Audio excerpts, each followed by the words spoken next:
obispo de Huesca.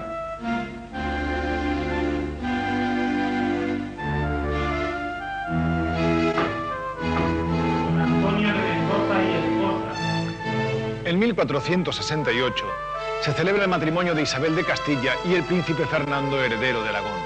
Se producía así un hecho trascendental: la unidad dinástica de las dos monarquías más poderosas de la península ibérica y con ello el inicio de un proceso que culminará siglos después con la creación de un nuevo Estado, España.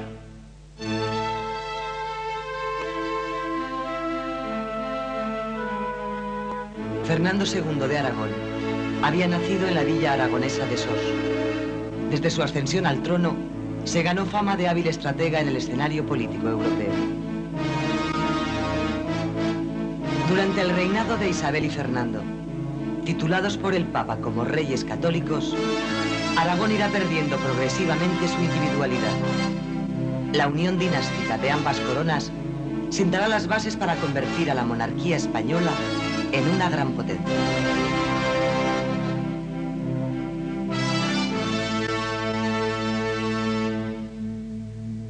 Los nuevos monarcas se habían propuesto entre sus objetivos la uniformidad religiosa de sus estados.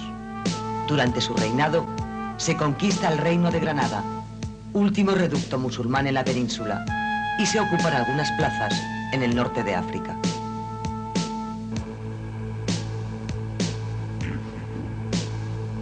Para alcanzar sus objetivos, crearon el Tribunal del Santo Oficio, la Inquisición, que en Aragón se estableció en 1484. Se cometía un flagrante contrafuero. Para la justicia aragonesa, todo reo era inocente si no se demostraba lo contrario, mientras que para la Inquisición, los acusados debían demostrar su inocencia.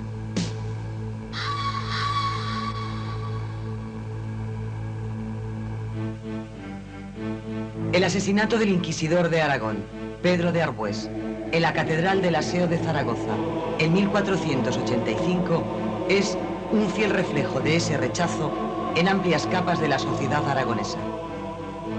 Algunas personas diabólicas e infieles dieron 2 cuchilladas al reverendo maese Pedro de Arbués, inquisidor, de las cuales fue muerto.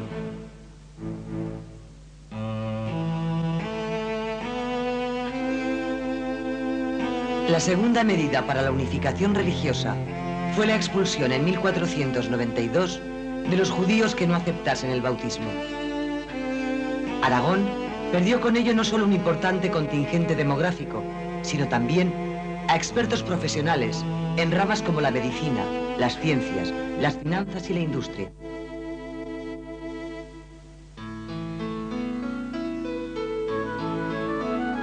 Pese a su alejamiento de Aragón, Fernando el Católico actuó decisivamente en los asuntos aragoneses.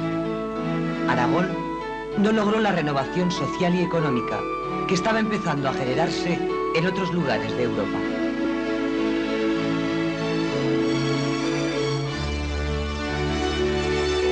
Durante el reinado de los reyes católicos se descubre América. En esta empresa, varios aragoneses tuvieron un destacado papel.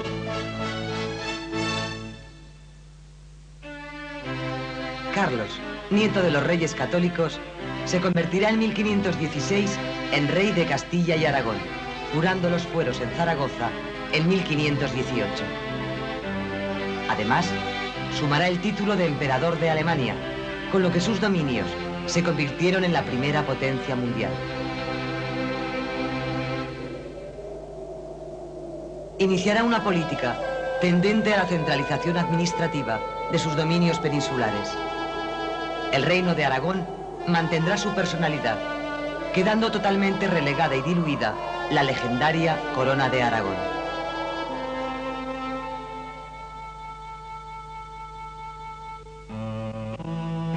Expulsados los judíos, para culminar la unificación religiosa, solo quedaban los mudéjares. La conversión general de los moros de este reino se hizo en virtud de los mandatos de su majestad, que no por devoción de los convertidos. En 1526 se vieron obligados definitivamente a convertirse o exiliarse. La mayoría se bautizó, aunque siguió viviendo según sus antiguas costumbres. Desde entonces fueron llamados moriscos.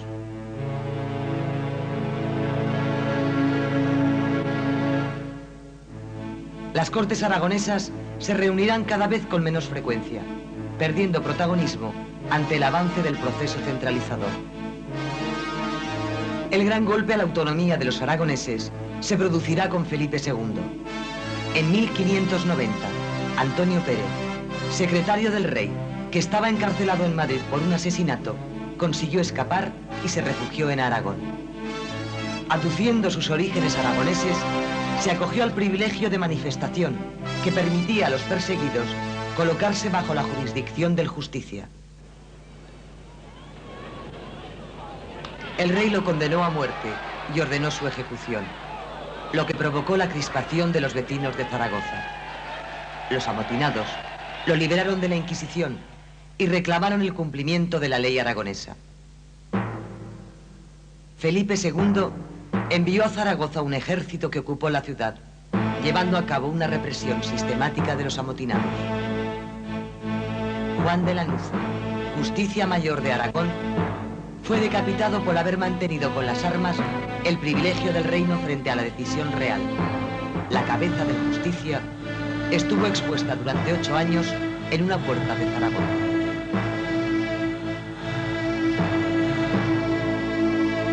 Cortóle el verdugo la cabeza y con poco respeto llegó a quitarle unas medias de seda. Pero un gobernador de una tropa del ejército, dándole con un palo, le mandó que las dejase y que no tocase un hilo de aquel cuerpo.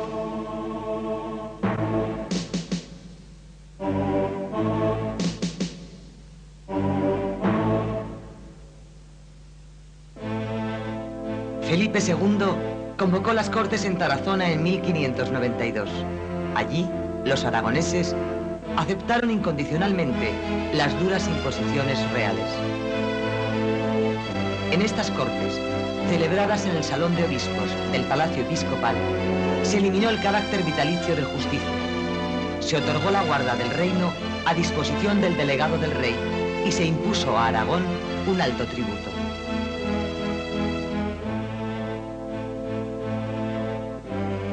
En la misma época, Barbastro y Teruel son elevadas a la categoría de sedes episcopales.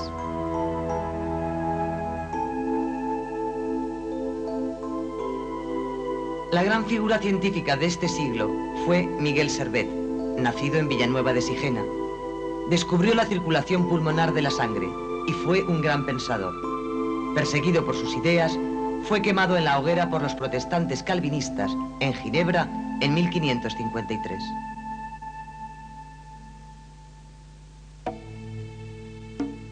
A fines de la Edad Media, el Reino de Aragón disponía de una economía muy modesta, con una agricultura y ganadería arcaicas en sus estructuras, una industria débil y poco desarrollada y un comercio muy elemental. Seguirán siendo los cereales, la vid y el olivo los principales cultivos. Prolifera el lino para textiles, la morera y el azafrán. En el siglo XVII se introducirá el tabaco como planta industrial. A lo largo del siglo XVI, la población aragonesa creció notablemente. En 1495 se contabilizaban en Aragón algo más de 200.000 habitantes. Hacia 1600, la población se había elevado a 400.000. De ellos, entre 1/3 y 1/4 parte eran de origen francés.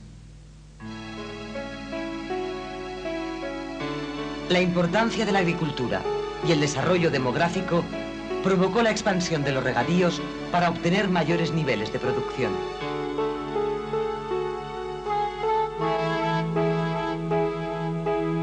Con la expulsión de los moriscos, ejecutada en 1610, salieron de Aragón entre 60 y 70.000 personas, que suponían el 20% del total de la población. Abandonaron el reino para establecerse en el norte de África, donde fundaron pueblos semejantes a los que habían dejado en Aragón.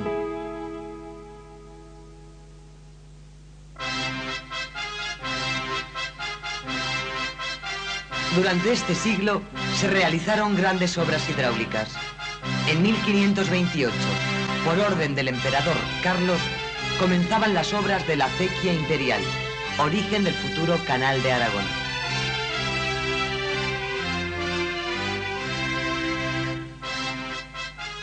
Para desviar las aguas procedentes de las lluvias torrenciales, entre 1555 y 1560 se construyó en Daroca el gran colector subterráneo conocido como la mina.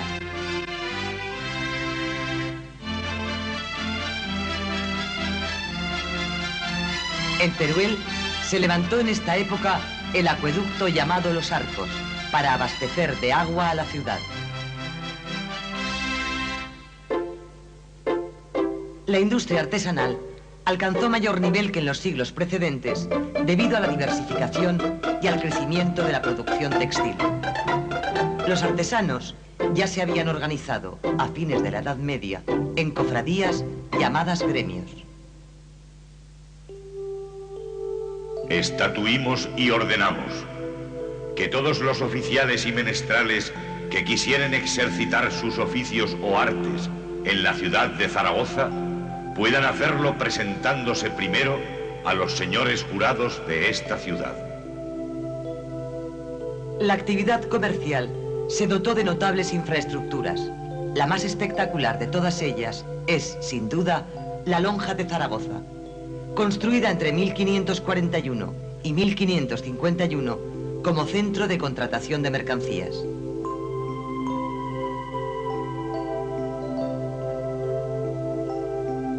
Otras ciudades planificarán sus mercados construyendo plazas porticadas al abrigo de cuyos porches se albergarán actividades comerciales. Estas plazas eran ya los centros de mercado en la Edad Media.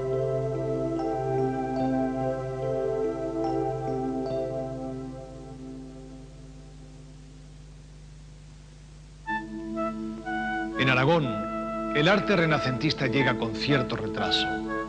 A mediados del siglo XVI, todavía se emplean sistemas constructivos propios de la Edad Media. A la tradición mudéjar aragonesa se suman la pervivencia del estilo gótico y la lenta penetración de las nuevas ideas renacentistas venidas de Italia.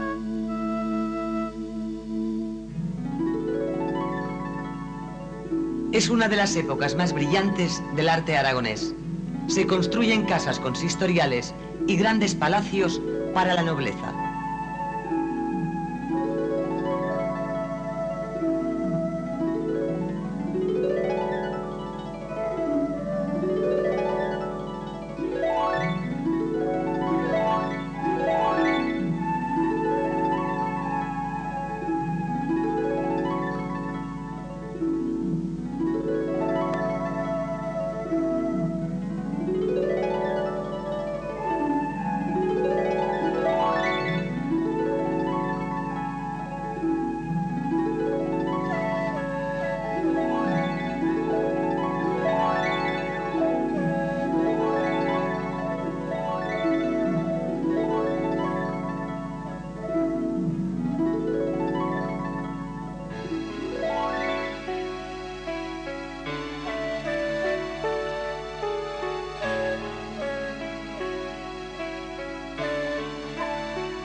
La tradición mudéjar aportará en el siglo XVI sus mejores muestras, como el cimborrio de la Catedral de Teruel y el claustro de la Catedral de Tarazona.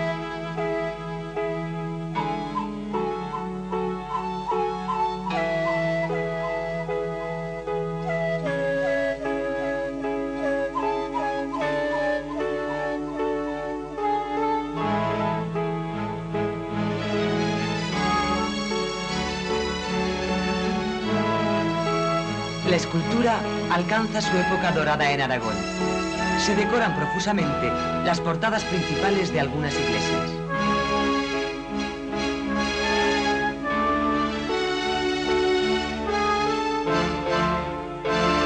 La mayor parte de iglesias y catedrales se dotan de extraordinarios retablos, destacando los realizados por el francés Gabriel Joly, Juan de Ancheta y Damián Forment.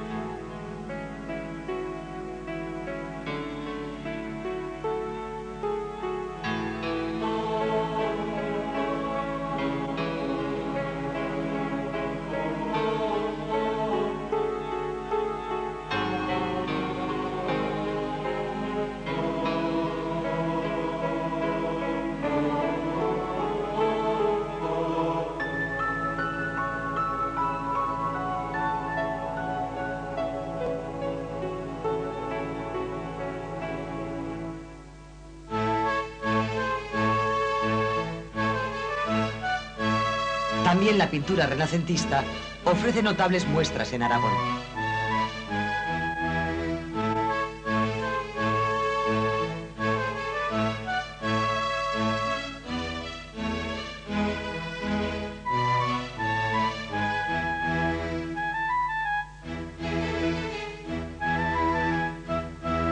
La gran figura cultural de esta época es Jerónimo Zurita, nombrado en 1548 cronista oficial del reino. Escribirá Los Anales de Aragón, una gran obra bibliográfica, modelo para su tiempo.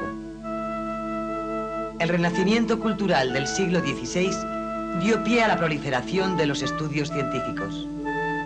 La Universidad de Zaragoza fue inaugurada por Pedro Zerbuna en 1583, tras muchos años de lucha con Huesca, que ya disponía de una universidad desde el siglo XIV y con fuerte oposición por parte de algunos nobles. Si lo que hace falta en Aragón es gente que labre los campos, gente que sirva a los ricos, gente que haga calzas y zapatos, gente que sepa para qué. No se logrará sino aumentar los vagos, crear viciosos, despoblar más los campos y extender la miseria. Demasiado saben ya para que se les facilite saber más. Las tres instituciones aragonesas más representativas, las Cortes, el Justicia y la Diputación del General, quedaban relegadas a un segundo plano. En el reinado de Felipe III, entre 1598 y 1621, las Cortes no se convocarán ni una sola vez. Durante el siglo XVII, en los reinados de Felipe III, Felipe IV y Carlos II, la peste y la guerra con Cataluña y Francia causaron al reino la pérdida de muchos hombres y cuantiosos bienes. Aragón se vio sumido en una profunda miseria que provocó la proliferación de mendigos en las ciudades y de bandoleros en los caminos.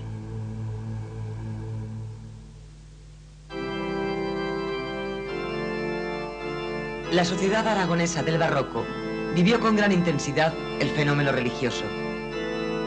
El nuevo espíritu de la Contrarreforma, auspiciado desde el poder, enardeció los ánimos eclesiásticos, incrementados con el llamado Milagro de Calanda, acontecido en 1640. Este hecho fue el detonante que convertirá al Pilar en uno de los templos más venerados del culto mariano. En 1642, el Concejo de Zaragoza proclamaba a la Virgen del Pilar patrona de la ciudad.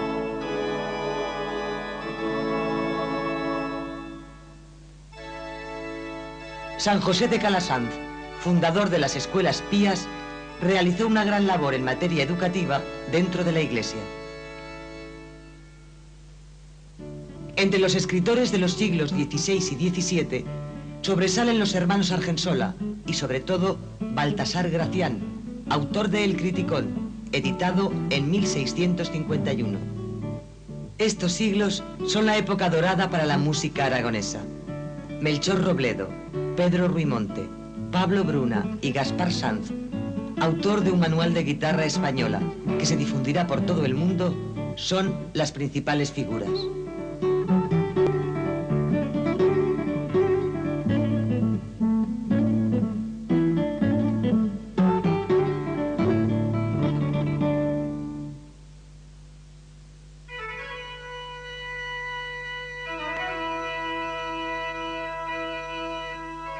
Las iglesias se dotarán de magníficos órganos. En las catedrales y basílicas se fundarán capillas musicales con maestros de prestigio al frente.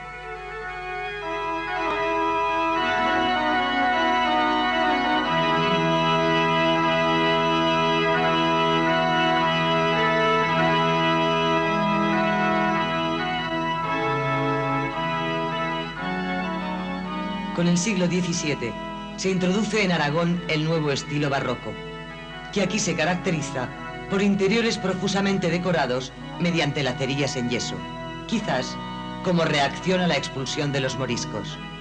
Pero el barroco aragonés es, en líneas generales, muy sobrio.